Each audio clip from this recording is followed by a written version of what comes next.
You just wash hands. Yeah. Good evening, ladies. Kavod Haraf, how are you? Thank God. Oh, hush.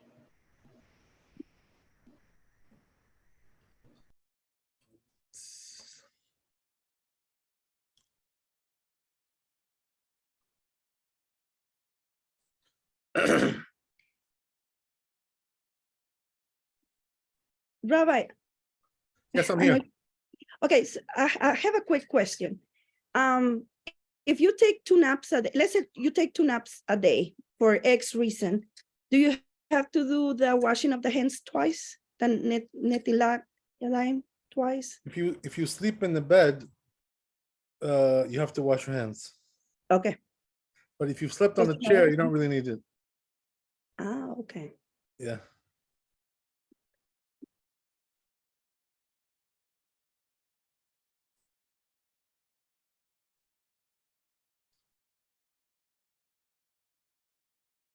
Okay.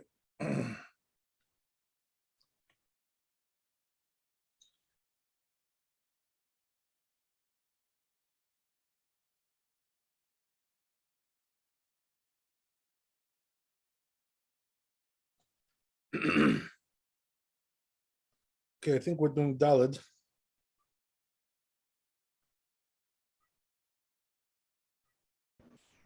Kavod Haraf, we were in the middle of the Shulchan Aruch. Yeah, the thing is that we went too early with that because we didn't do the Bet Yosef yet. So we'll start first with the Bet Yosef, and then we'll go back to that. Okay. Okay, so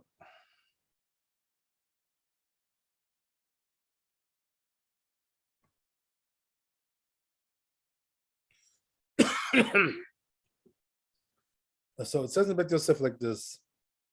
Garcina B'Yushalmi. It says in Yerushalmi, Resh Perek En Omdim. This Perek, Haosek Betzochet Tzibur. So it says it like this: a person who's working for something towards the public, communal affairs. Keilu Osek B'Divrei Torah. So it's considered to be like he's also doing Torah. When the community needs you, it's like very important. So it's considered to be also on a high critical level. When you're Divrei Rambam, so it seems from the Rambam, it says, Shehu mefarsho, לעניין שלא להפסיק בצורך הציבור, לקריאת שמע. So he says the Rambam seems to understand this Gemara. This is what he gets out of it. That if a person is doing some kind of a communal project, and the time for Kriyat Shema came, he's not really obligated to do it at that time. He's absolved. Why? Because he's doing communal affairs. Okay, so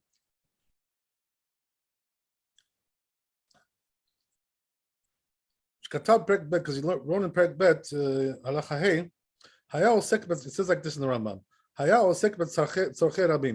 If he was doing something for the community, communal affairs, Lo ifsok ela igmor askinan. I'm sorry.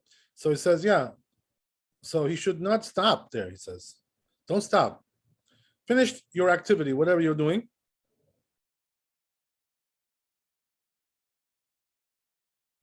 And igmor iskehen. They finish the job.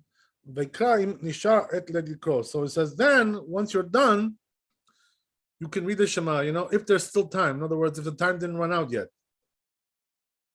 So either way, right, you're good because you're working for something in the community.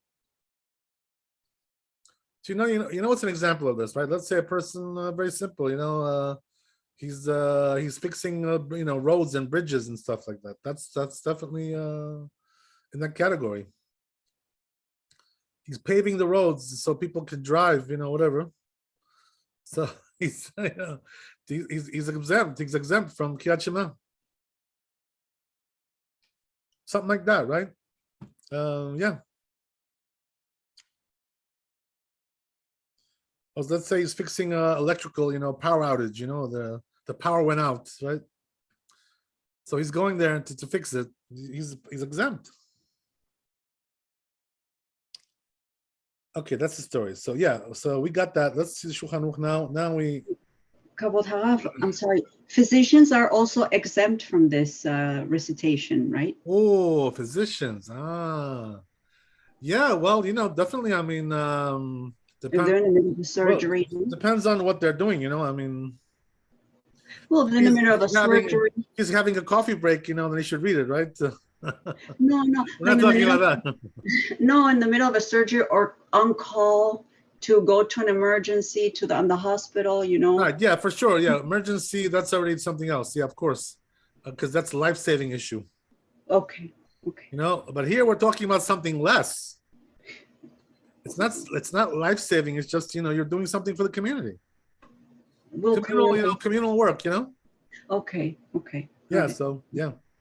So the jobs that would categorize under communal affairs would be, as you mentioned, somebody who's constructing the road. Who else? Roads, bridges, electricity, all kinds of, I don't know, God knows. He's fixing the subway, come to New York and fix the subway. Okay. Thank you. Okay. So yeah, something like that, right? People need that. Transportation, blah, blah, blah. All kinds of things. Yeah, that's the way it is. By the way, I just want to tell you something interesting, that this concept goes quite far. So what does that mean? They say that if you stole money, right? If a person stole money or stole something, whatever, right? The problem is he doesn't know from who he stole it, or he doesn't remember, or he just doesn't know. He didn't really figure it out whose it was. So the question is, how do you give it back? You know what I mean? You don't even know who you stole from. So says the halacha, what you should do is, give it to a public works, like communal projects, like we discussed, because that person will also benefit from it, the one you stole from. You don't know who he is, but eventually he'll drive over that pothole, whatever, right, that you fixed, and he'll benefit from the, something like that, right? That's the idea. So it goes quite far, this concept. Okay, very good. So let's see the Shulchan Aruch.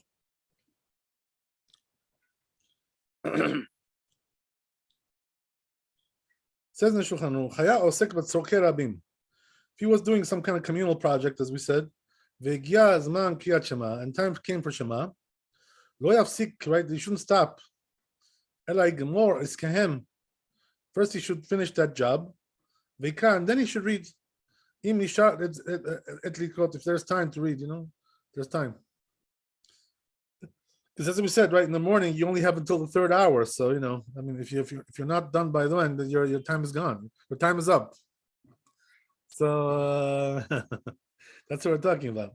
Because when it comes to the night, you can read all night the Kriyat Shema. When it comes to the day, you only have until the third hour. So it's a little bit different. Okay, good. So we'll go to hey.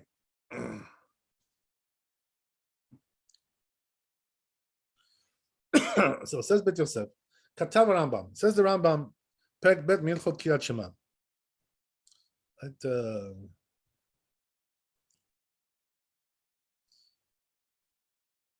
Haya osek be'achila or shaya be'merchatz. So let's say the person was like eating a meal,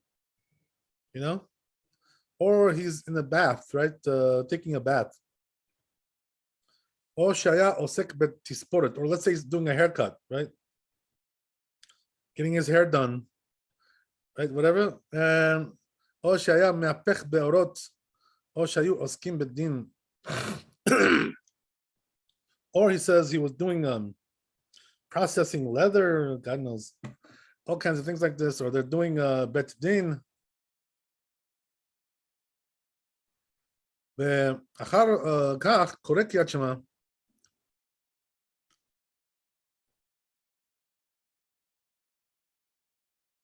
So it says the Rambam like this: Gomer, first he should finish the job that he's doing, ואחר כך קורא שמע, and then he reads the Shema.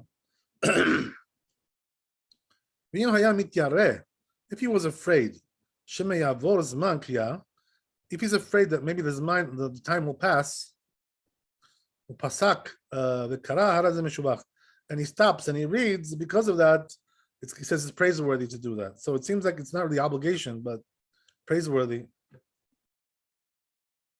Interesting. Okay. So this Rambam seems a little bit questionable, if you know what I mean. You know, we're gonna see right here. The Ravad already jumps on this. So Katav Ravad. So the Ravad right away jumps on it and says, "Lo ki ela mafsik v'koreh." No, he says, "What are you talking about? He should stop and read, right? Because these things are not really, crucial things. They're not really mitzvah. They're not really, communal service. So why just stop and read? What's the point?" He's arguing with that. He's got a point. So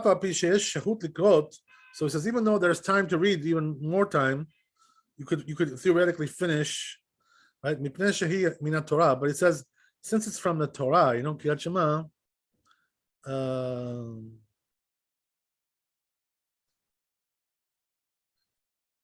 so he's telling you like this, right? That since it's from the Torah, even if you do have time to do it later, you should do it now. I mean, don't play games. Okay. So Ve'im en shehut, it says, but if there is no time, afilu l'tfilah d'Rabbanan mafsik.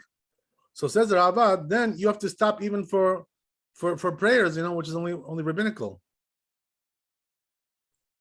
So the Ravad here has a machloket, right, with the Rambam, right?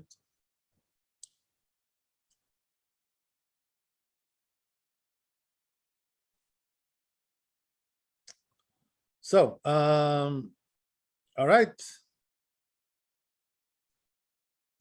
So he says it's brought down in the Gemara, Lamed Chet Amud Aleph in Masechet Sukkah, Urmiza Nami b'Masechet Brachot. Also, it's alluded to in Brachot, Yud Gimel Amud Bet. Ad kan Shano. Biura Dvarim. So he says, let's explain this now, right? Let's cut it down to size here. So Biura Dvarim, the Tanam Perek Kamat Shabbat, because it says in the first Perek of Shabbat, Lo yeshev adam lifnei hasapar samuch lemincha ad sheitpalel. So there's a rule like this brought down.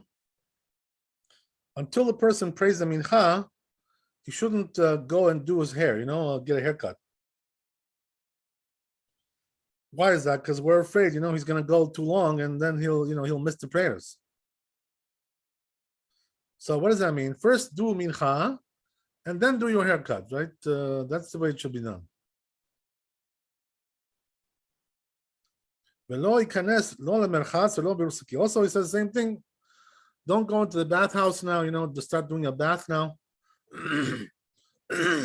Or, processing leather, tannery. But also don't now do, don't eat lunch, or whatever, don't eat dinner before you pray mincha.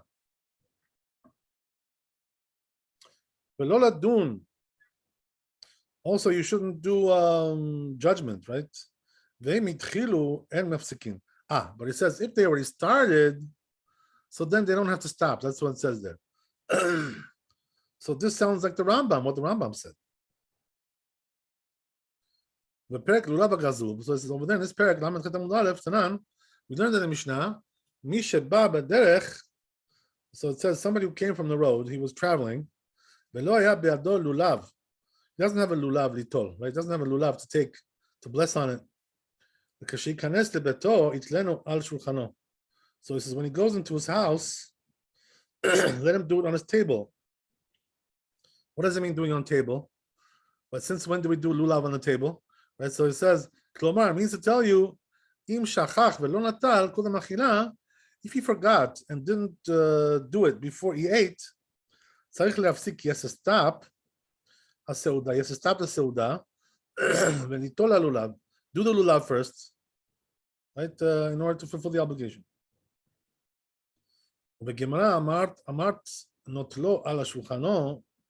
So Gemara says, what does that mean? He puts it on his table, takes it on the table. That means that he has to stop again, right? Same idea. Stop eating and do the lulav now. So that seems to contradict what we said about Kriyat Shema, right? Regarding Kriyat Shema, we said if you started, you can already just keep going. But regarding lulav, we're saying no, you got to stop. So what's the difference between one and the other? So he says, and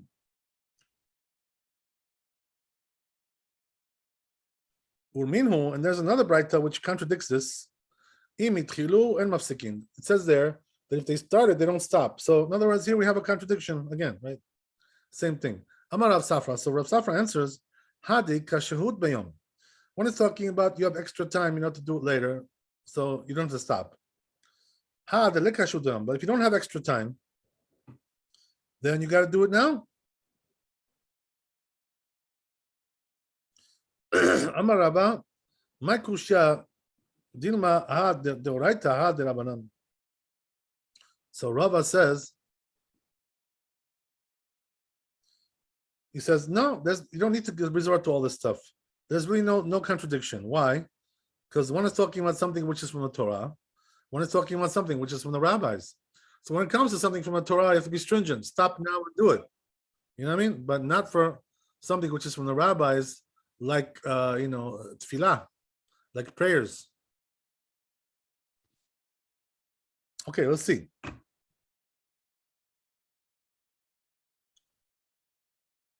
There's also other ways to say this, by the way. I'm just saying it in one way. There's also another way to look at it. But anyway, let me just read on. So it says, rather Rava says like this, he says, really, difficulty is this. It says, right, when he goes into his house, you should take it on his table, right, the lulav. Alma de mafsik, that means he has to stop. The Hadar Tane, and then it teaches Lonatal b'shachrit itol be'arvim ben arbaim. But then it says if he didn't do it in the morning, let him do it in the afternoon, right? Lulav you can do all day.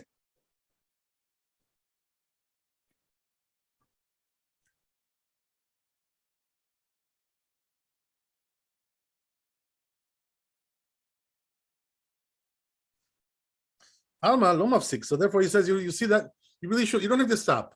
Amar Rav Safra. So Rav Safra answers, La kashia, ha de kashehut bayom, ha de lekashut bayom. One is talking about you have extra time, one is talking about you don't have extra time. So again, right, we're coming back to the same answer as before.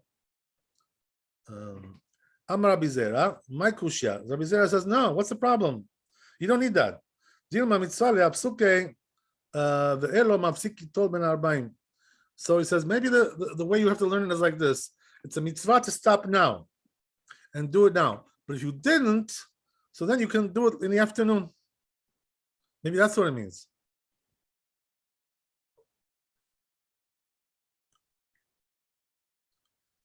Why? Because you can do lulav all day, as we said. Ela Amar Rabbi Zera, rather, right? Rabbi Zera says, Leolam Kidekamar. Really, it's like we said, Meikara, in the beginning. The Kashelach, and what you have difficulty, had the right, had the Rabbanan. One is the right, one is from the rabbis, one is from the Torah. So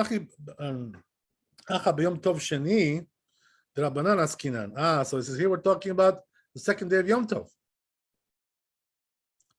So what does that mean? The second day of Yom Tov is only from the rabbis, right? So therefore, the lulav on that day is not from the Torah. You should know, by the way, that the lulav is only from the Torah the first day of Sukkot.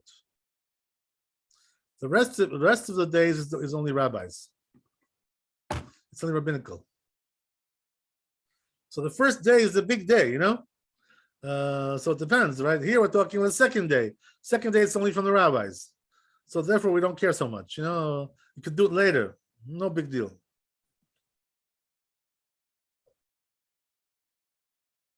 But Daikanami, so it says that's the way it comes out. The Katane, because it teaches Misha Baba Derech, that somebody who's coming on the road, then Biado Lulav, he doesn't have a lulav in his hands. But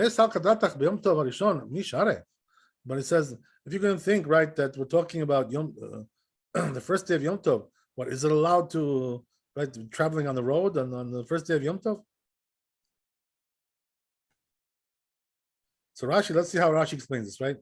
Rashi explains, Ela ekashya, if there's difficulty, this is difficulty. the Itzrich Rav Safra, the Rav Safra needed the Shanuya to give an answer.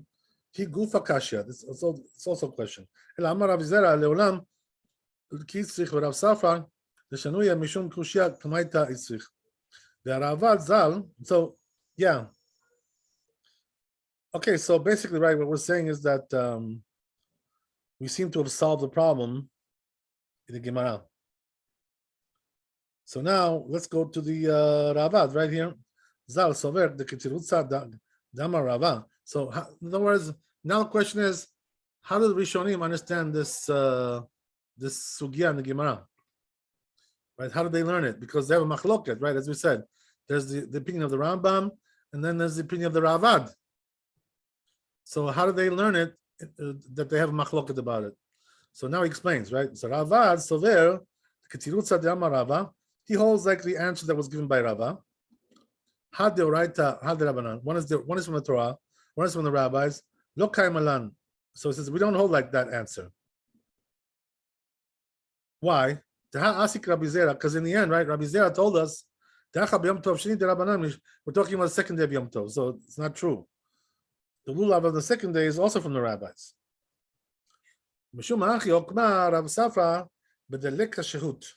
So therefore, Rav Safra left this on a case where there's no time. That's how he qualified it. There's no time. That's why you got to do it now. But if there's still more time in the day to do it, you got all afternoon, right? What's the big deal? You don't have to stop now. But the Oraita, that's talking about something from the Torah. Even though there's time, mafsik, you should stop now. Says therefore, katav lo ki ela mafsik. So in other words, if it's something from the Torah, like Kirat Shema, you should stop now, even though there is time. That's how the Ravad learns it. So therefore, how does that come out? That since Kirat Shema is from the Torah, so it says the Ravad, you should stop. That's how we understand the Ravad. Yeah, okay, so, just to tell you, right, who was, the Rambam, you know who he was, right? Who was the Ravad? You guys know who he was, the Ravad? He was the one who writes on the Rambam all the arguments. He argues with the Rambam day and night, right? That's a profession. He's a Rambam killer. You know what I mean? This guy. He goes and argues with the Rambam all day. So, yeah. So, where was he from, this guy? Who was he? Right? He was also a Spanish rabbi. He was from Spain. But he lived in a different province of Spain, more in the south, I think, whatever it was. Right? He was a southerner, right? Whatever. So he was from a different province, but he was also a Spanish guy. So these two, were arguing all the time. That's how we have the famous arguments between the Rambam and the Ravad. There's a funny story about this. They say when the Ravad wrote his commentary on the Rambam, so they came to the Rambam, they told him, they said, Rabbi, he says, here, this rabbi wrote commentary on you, argues with you day and night. Take a look at it. So they say the Rambam looked at the whole book, read the whole book. So, they came back to him and they asked the Rambam, they said, Rabbi, is he right in any of these things that he's arguing with you? Do you agree with him, what he's saying? Oh, no. So the Rambam tells them, he says, he's wrong in everything he says. He says, except two things he's right. He's wrong all the time, except 2 times he's right. He's right and I'm wrong. So they asked the Rambam, they said, Rabbi, which 2 halachot is it that you're wrong? So he tells them, he says, that's for you to find out. He says, you should study and you'll find out. He says, I'm not going to tell you. Go study, both opinions, and then you'll find out which one is right and which one is wrong. Oh, I like that. That's a good one, yeah. I'm going to try that with my students. That's the way it was, yeah. So we're still trying to figure out until this day who's right and who's wrong. We still have problems with it. Okay, so yeah, that's the way it goes. Okay, That's the Ravad. What's his name? Rabbi Avraham ben David, right? It's abbreviation, Ravad. Rabbi Avraham ben David. Okay. Very nice. So let's go on. So now we said according to Ravad, how do we learn it, right? So that's how we learn it. What about the Rambam now? Let's see, how does he learn it, right? Without the Rambam, the maskana b'derabanan, right? Shanilan ben yesh shahut ben en shahut. So according to Rambam, the way it goes like this: that when it comes to something which is of the rabbis, we make differentiation between when there's time and there's no time. So he says, "Hu adin b'doraita." That also applies to something which is from the Torah. That's the way the Rambam learns it, right? Umay de okma Rabbi Zera, and that which Rabbi Zera qualified at Yom Tov Sheni. He says Yom Tov Sheni, second day of Yom Tov. Lam mishum desfira lehachi. Not because he really holds that way. He doesn't really hold that way. Elahachi kamar. This is what it means to say. If it's difficult for you, had the right to have the Rabbanan. One is from the Torah, one is from the rabbis. Have a matzah tarutzi. I can answer you and say dehacha Yom Tov Sheni. Right? We're talking about Yom Tov Sheni. So it's a theoretical answer. That's what he's trying to say, right? Not really a literal. Don't take it literally. Okay, interesting. So so and that's also what it says, right? That you can also infer from there. That's not really says a conclusion in the Gemara. Rabbi Zera, it's Rabbi Zera, the Kamar the Rava, says Rava, Havalach lemedak the matnitin b'Yom Tov Sheni. You should have said that the Mishnah is talking about Yom Tov Sheni, second day of Yom Tov. Since it teaches, right, that that somebody who came on the road, Rabbi Zera, but Rabbi Zera, he says, he holds, even if something from the Torah, if there's still time, you don't have to stop. That's the way the Rambam learns it. Right? So therefore, right, this Mishnah can be learned either way, whether it's the first day or second day, right? Doesn't really matter. Now which teaches Misha Baba Derech, somebody was coming on the road. So you're going to ask me, how was he traveling on the road on Yom Tov? So the answer is, right, he made an eruv, and right, he traveled with an eruv. What's the problem? Right, so you guys, you shouldn't think that we're talking about the eruv that we have. It's not talking about that. We're talking about the eruv that you make with food. You put food down on the floor, and then you can go, out of the town a certain distance. Right, if you want to see this, look at Masechet Eruvin over there. It talks about all that stuff. Is this the one where they go like a certain distance and then they stop at a house and then they can go a little bit further? Right. Yeah. Doesn't need to be a house really. Just a plate of food. You need some food. Just like we make the eruv, for we made in Shavuot, right, with food, right? So also this eruv they make with food. The truth is, every eruv is made with food. You should know, by the way. All the eruvs are made with food. That's the way it is. Even the eruv that we have, with the strings, right, in the city, that's also made with food. So what does that mean? It's not the string that is the eruv is not the string. The eruv is the food. You understand? So it's the house that it starts on. I'm sorry for interrupting. No problem. So there's a house, right, where the eruv starts, and in that house they have food, correct? You're talking about the city eruv?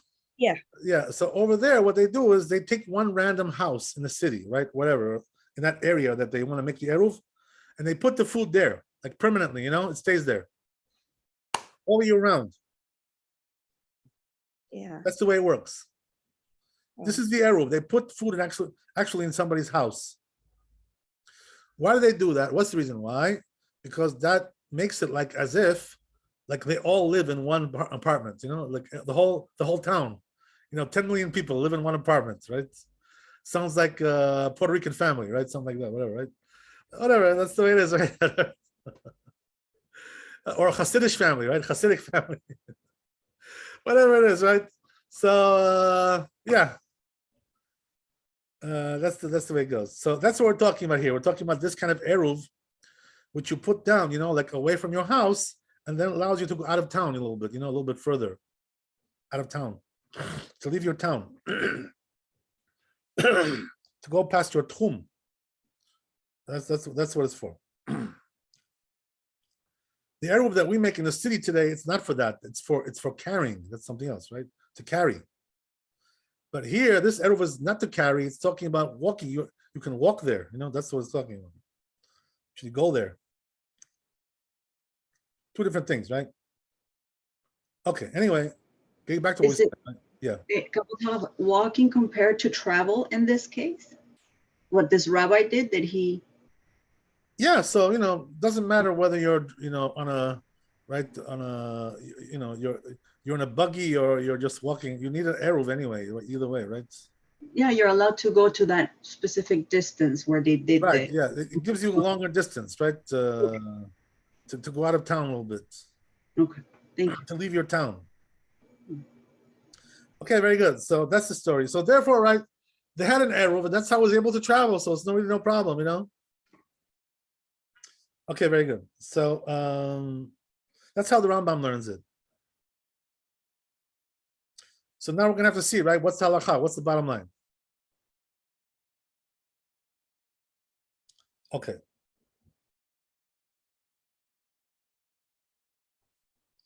It says alidei burgalin. There's also another choice, which is, right, you can either do eruv or you have burganin, right? What's a burganin? These are like little huts, that they have, on the road, and those huts make the city boundary bigger because it's like considered to be something that people dwell in, because we measure the boundary of the city from the last house, which is in that city, right, on the border. But if you have like huts that are going even further down, so then you can go even further because the city is considered to be bigger. So this is a trick that they do, by the way. Some people, if they want to extend the boundaries of the town, what they do is they set up some huts, and they sleep there, like once in a blue moon, whatever. And that's how they extend the boundary, so they can leave the town. Okay, whatever. It's a whole story there. So anyway, right? Or maybe the Rambam didn't have this girsa, this text altogether. Or could be that the Rambam holds like the Ran,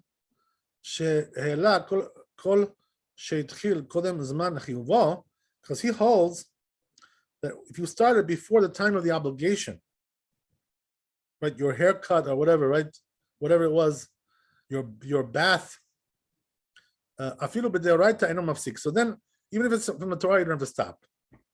If there's still time to do it later on. So it says the truth is the Rambam implies like that, his language.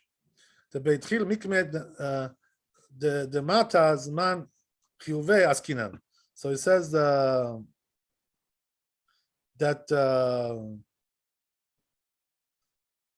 since he started before the time of the obligation came, right? Because it says he was learning, he was studying, right? And then the time came, right? So in other words, he started beforehand. Same thing with the eating as well. Also, that what Rabbi Zera said, mitzvah le'apsuke, there's a mitzvah to stop. Even though he said in language of like perhaps, whatever. It's anyway, it's halacha.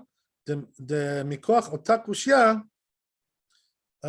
So he says, because from the power of that kushia, of that question, hadar midrava, he retracted. Ve'amar, and he said, leolam k'dekamar meikara. So then, right, we go back to the first assumption that we had. So therefore, he paskins regarding Kiyat Shema, so since there's time to do it later, you can just finish and do it later. and then read it later. But there is a mitzvah to stop, optionally, to do it now in order that you shouldn't forget. And then the time of the reading will pass. That's what he wrote. If he was afraid, whatever. And he said that's praiseworthy, right? To stop, even though you don't have to. Okay, so then he goes on. Katav od sham, he writes furthermore there, right? Halacha zayin, mishara litbol. Let's say a person went to the mikveh, right? Im yachol la'alot l'kasot. So now what happened? Time of Kriyat Shema came, right? He's in the mikveh. He's inside the water, right? Oops, wow. I gotta read Kriyat Shema now, right? What do I do? So he says, Im yachol la'alot l'kasot kodem shenet etzchama. If he's able to come up and cover himself, right, before the sun rises, so he should come up and do it, right? If he can, read it now. If he has time to do that, he should do it now. But if he's afraid that perhaps, right, the sun will come up before he's able to dry off and right, and get clothing on and all that stuff. So then what should he do? He should cover himself with the water, right? And then read like that, while his body's in the water, right? So, as you guys well know, right? Most of you, right? You know that when you're in the mikveh, right? What happens is that, the water is clear, so you can see the body. That's why we had you guys with robes over there, right? Because, otherwise we'd have a indecent kind of exposure there. So, what do you call it? So then the question is, how does he do Kriyat Shema, right? His body's showing. What does he do? Go right. He's not there with a robe. He's not inside there with a robe. So what does he do? So, right, we're gonna see that we'll see what he does.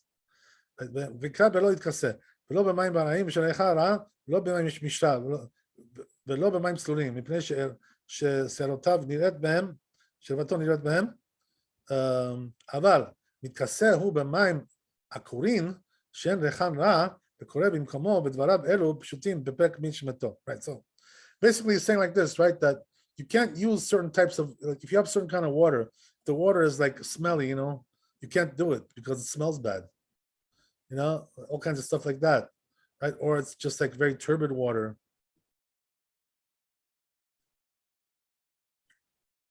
But if it's turbid, right, and it doesn't smell bad, you could do it. Because that, that means the smell, there's no problem with smell.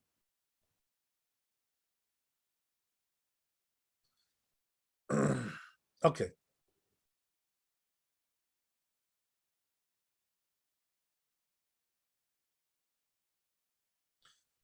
So therefore, right, what it says over there, by the way, I'll just tell you, right, we're going to probably see this in the continuation here, but what it says there is that what you have to do is kick up some dirt from the bottom of the mikveh, with your foot, and this way it won't be clear anymore, the water, you'll make it turbid by kicking up some dust, some dirt.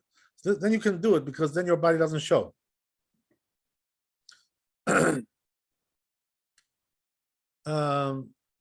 But the problem is today, right, that won't work.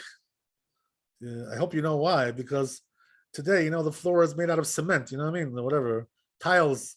So there's no dirt there to kick up. There's nothing to kick up there. So the water is going to stay clear, right? Whatever, no matter what. So you got really no choice. You have to come out of there, and read. You have to get out. There's really no other choice. By the way, what's really the problem there, right? What when you go to mikveh, right? What, you have the bet din watching you there? What's going on, right? What do you care if the water is clear when you're talking about Kriyat Shema? What do you care about that? You know what I'm saying? What's the problem? Who's watching you anyway? Only God is watching you. So what does it really matter if the water is clear? So the answer is like this, that there's a halacha like this. You should know, by the way, important halacha, that when a person prays or says Kriyat Shema, we have a rule that his heart, right, libo lo ireh ta'erva, it shouldn't see his genitals, you know. This is the issue. So, right, since the water is clear, your chest, right, and your genitals are exposed and see each other, and that we can't have that when you're reading Kriyat Shema. This is the problem. And by the way, this may not apply to women, you know. It applies really maybe to men only. We have to check that. And the reason is because, as I told you, right, the genitals of the woman are more like down. So it's not really seeing the heart. She has a way to solve that problem, but the man doesn't really have a way. So, because his genitals are more like, sideways. So it doesn't work, basically, right? So that's the issue. So it's talking more about the man here, really, than the woman, right? Whatever. Okay, well, we'll talk about that some other time, but maybe we'll get that in later on. But anyway, right, the thing is like this. קצת בסימן, מתכסה במים אחרים, וקורא במקום בדברים אלו פשוטים, פרק מלחמתו, וקצת דברים אלו כתב רבנו בסימן ע"ד, וקצת בסימן פ"ו. So he says these rules are scattered all over the place, right? Several chapters. Okay, very good. So that's the end of the chapter with Beit Yosef. Now we have to do Shulchan Aruch. Kavod Haraf, and at that moment, where's his tefillin? Wow, wow. That's a good question. You know what the answer is? No. His tefillin is at home.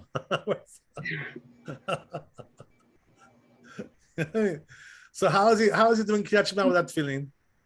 I don't know. Because he doesn't have it there, When you don't have it, you can do without, you know what I mean?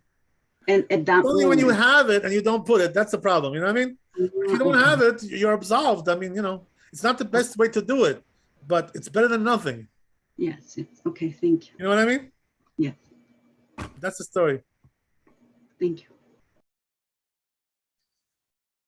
So you learn, by the way, an important halakha from this, right? The question you asked. The important halakha is like this. If you don't have time to put on tefillin until the time of Kriyat Shema goes by, you should read it without tefillin. Because otherwise you're going to be too late. You know what I mean? So the time is more important than the tefillin. The tefillin is just an accessory, but the time is crucial. At least for the men, right? As we said.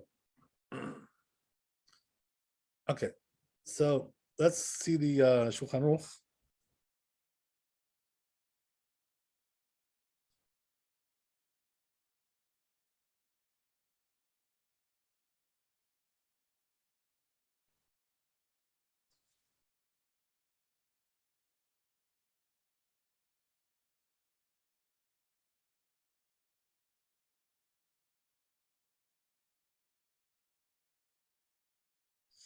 Says Shulchan Aruch like this: Haya osek be'achila or shaya be'merchatz. So he was eating, right, having some dinner or whatever, lunch, whatever, right? Or he was in a bathhouse, right, taking a bath. Or shaya osek be'tisporet, or he's doing his hair, right, getting a haircut.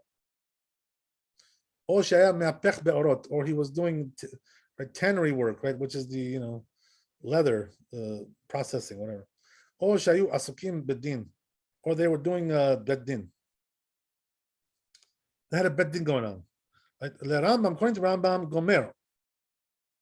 According to Rambam, right, he first finishes it and then does Kriyat Shema. If he's afraid, maybe the time will pass, right? Upasak and he stopped and read. How does it meshubach? It's considered to be praiseworthy.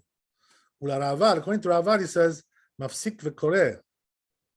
According to Ravad, he should stop and read. Right? As we said, even though there's more time to read later on. Right? So, okay, so he brought both opinions, right? Which one is the halakha? We thought he was going to solve our problem, right? But he didn't solve the problem, apparently. He just brought both opinions. Rambam, Ravad. So what's happening with that, right? So there's a rule, Shulchan Aruch, right? Yesh ve'yesh, halacha ke yesh batra. When you have two different opinions, right? This guy and that guy, right? Two different guys. the halacha goes like the last guy, right? So therefore, it seems like he's leaning towards the Ravad here more than the Rambam. Yeah, it's more plausible, really, the words of the Ravad here. In other words, why should you, keep eating, your food and miss Kriyat Shema? Does that make sense to you? I mean, the time runs out. It's a little bit hard to swallow that. What's so important? Like you're swallowing your hamburger. Okay, so stop. Take your napkin, wipe your face. And read the Shema. What's the big deal? You know what I mean? So the words of the Ravad are more plausible here. So therefore, it seems like the halacha is like him, right? It's a proper thing to do. Okay, very good. That's the story. That's the end of the chapter here. Okay, so we'll go to the next chapter, Ain Aleph, 71.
Okay, so it says over here in the Torah, Misha met lo met shemutal alav lekovro, right? So let's say a person, right? One of his relatives died. So it's like a close relative, right? So he has to bury him. He's in charge of that. But let's say it's a parent, right? Whatever, or a sibling, whatever, right? So he's in charge of the burial. He's got to do it. Or even if he's not in charge, but he's mourning for him. He has to mourn for him. Let's say, for instance, a sister which is married, right? Patur b'kriyat Shema. So in a case like that, he's patur from Kriyat Shema. He's exempt. So it's even if he wants to be machmir, right? He wants to be stringent and read and or rashai. So he says he's not allowed. Not allowed to be machmir. That's what it says in Yerushalmi.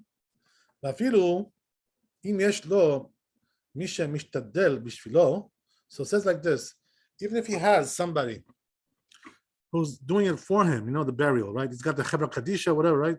Like we have today. We have that company, right? Chevra Kadisha, which does the burial, the duties, right, for you. Right? Even though they charge you an arm and a leg. But what can you do? That's life. Right? So so that's talking about weekdays. But if it's Shabbat or Yom Tov, Chayav is obligated. Kol hayom, all day, ad ha'erev, until the evening.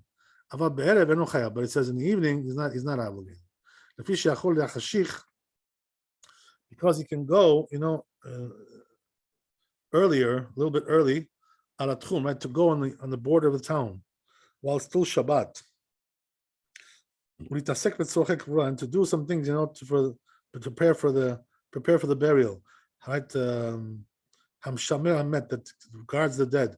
Even if it's not his dead, patur, he's absolved. Okay, I guess we'll do some bit Yosef. I don't want to go too far here.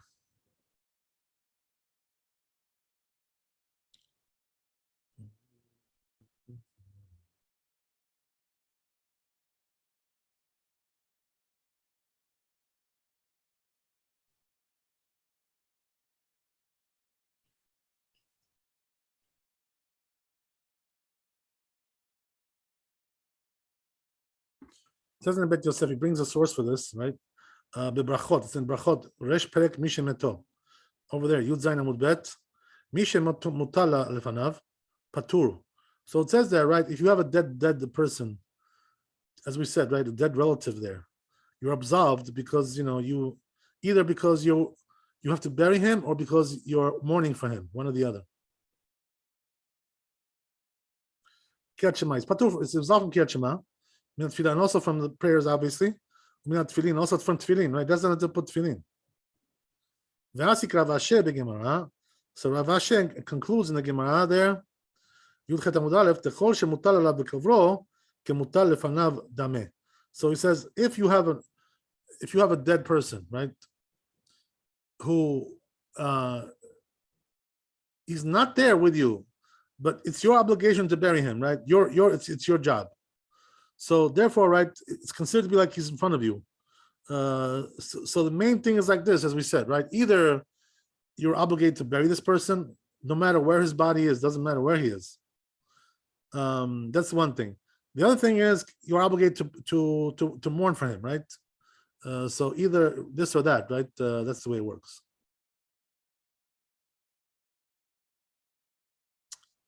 Okay, very good. So yeah, let's go on. Then he says, "Umash katav." Now which the two wrote, or afilu eno mutal alav kekavro, even if he's not obligated to bury him. Tosfot says in Tosfot Berosh, katvu sham bepek elu megalachin. He says in this parak in Moed Katan, Siman Nun Hey katav ri kesheniftera imi. So he says about himself, when my mother passed away, he says, Hodiu Rabbeinu Tam. They told Rabbeinu Tam,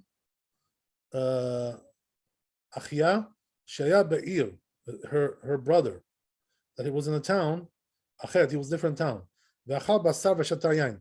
So it says over here, right, that even though he ate meat and drank wine, kodem kivra, before he buried the dead. V'amar lanu hatam. So he told us the reason. What's the reason why he did that? Me'achar she'eshta bal, since she has a husband, she'amitasek mikvrata, that is doing the burial, right? So I'm not obligated, even though I'm her brother, but she also has a husband, Eno asur b'basar v'yain. So therefore, he's not forbidden to have meat and wine. Kivan she'ena muteret alav k'derech, right? Because it's not really his obligation. K'derech Yerushalmi, like it says in Yerushalmi, v'eni yodea im haya Rabbeinu mekil bechach im haya ba'ir imah. Says, I don't know if the rabbi was also lenient regarding this, even if they were in the same town. Ad kan.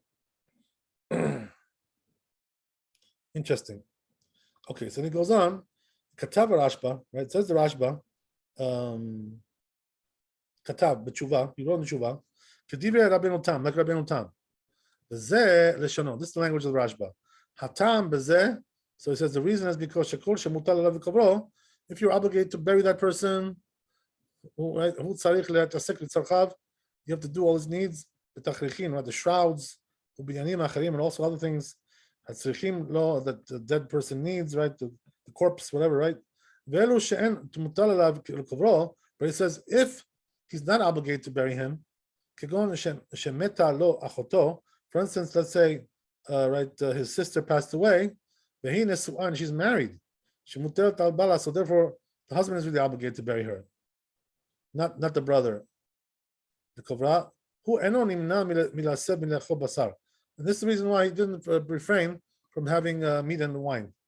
When he shtot yain, v'lechen kol kayotze b'zeh. This is also anything like that. Ad kan, that's the end of it. Mi pashat devarav nireh. So he says, from the simple meaning of his words, it seems dafilu imhu ima be'ir. Even if he was with her in the town, kama, even that case he's talking about, he's still absolved. Interesting. The Rosh katav al divrei Rabbeinu Tam. Says the Rosh regarding the words of Rabbeinu Tam. So the Rosh says, you know what? This is a very weak argument, right? The weak presentation here that the Rabbeinu Tam is presenting here. The im can Achi hamet yochlu basar ve'ishtu hayayin. So it says, if so, if that's the case, right? The brothers of the dead, but what they should eat meat and drink wine. Kivan shebanav yirushim mimenu mamono. So it says, since his sons are inheriting his money, chayavim bikvarato, so they are obligated in his burial. Elavadai lo plug rabbanan. So he says, therefore the rabbis didn't differentiate between one and the other. Elakol hamitavlim ma'oninim, v'kulam karuim mutal alav b'kavro. So he says, therefore the rule is that whoever is mourning has to also, right, refrain. He's considered to be like he's, obligated to bury him, even though he's not really. Even if it's not in the town, we don't need that it should be right in front of you. The dead. So he says, Rabbeinu, the Torah learned the laws of Kriyat Shema being exempt from the eating meat and drinking wine. But the Betavayu Tane, because regarding both of them, it teaches Mishe Meto Mutal Alav, that if the right, the dead person is there, Veilkach Dinam Shaves, therefore it says the rule is the same. Pasak Kadivya Rosh, therefore he passed like the Rosh, that forbade to have meat and wine. Also he exempted it from Kriyat Shema. The Chen Katav Rambam also writes like that. Pek Dalat Mishe Met Lo Met Shehu Chayav Litabel. Says the Rambam that any dead person that you have to mourn for him, alav patur from Kriyat Shema. You're patur from Kriyat Shema. Achik berenu until you bury him. Because he doesn't have the concentration to read. He's too distracted. Achik berenu until they bury him. So he says, since the Rambam and the Rosh agree here over here with one opinion, right? So that's the halacha, right? As we said, 2 out of 3, right? That's the way it goes. There you got 2 out of 3. Okay, good. So, and now what she said, even if he wants to be machmir, no rashai, he's not permitted to be machmir. So I already wrote this in the chapter before. The Medivri Rambam nireh shehu rashai. So it seems like from the Rambam he is permitted. And also from Rashi, like that seems. But he says the Tosfot, Rabbeinu Yonah, and the Rosh, Ve'arosh, Chalku alav, they don't agree with the Rambam. Katu de'eno rashai. They said he's not allowed to be machmir. Ve'aviu raya mirushami, they brought proof from the Yerushalmi, Brachot per Gimel, Ve'Rabbeinu Yonah, Ve'arosh, Haviu od raya. So these 2 rabbis also brought proof Gemara Didan from our Gemara, Uvagot Mordechai, and also from Mordechai. Katuv it says there, Ri Piresh Asur Levarech, V'chen Ita B'Yerushalmi. Okay, let's see how far this goes here. 1 second. I guess maybe we may be able to finish this. Okay, so at least a bit Yosef. So it says, right, that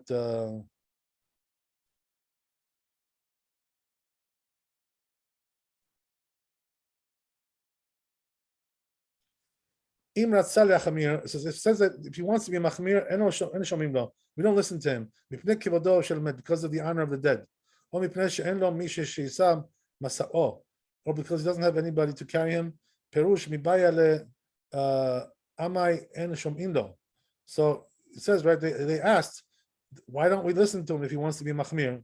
That's the reason why. Because of the honor of the dead, doesn't have anybody to carry him, carry his coffin, right, whatever. But it says the practical difference would be if he has somebody to carry him, somebody else. If you can't tell me because it's the honor of the dead, asur, it will still be forbidden. But if you can't tell me the reason is because he doesn't have anybody to carry him, he does have somebody. Right? So the Katav Ravia says Ravia, Kivan de lo pshita al ze somchim oninim שמתפללים והולכים לבית הכנסת, מקום שיש קרובים שיתעסקו בו. That's interesting. Okay, so he says like this, right? Says this rabbi, that since they didn't paskin here, any halacha here, clearly.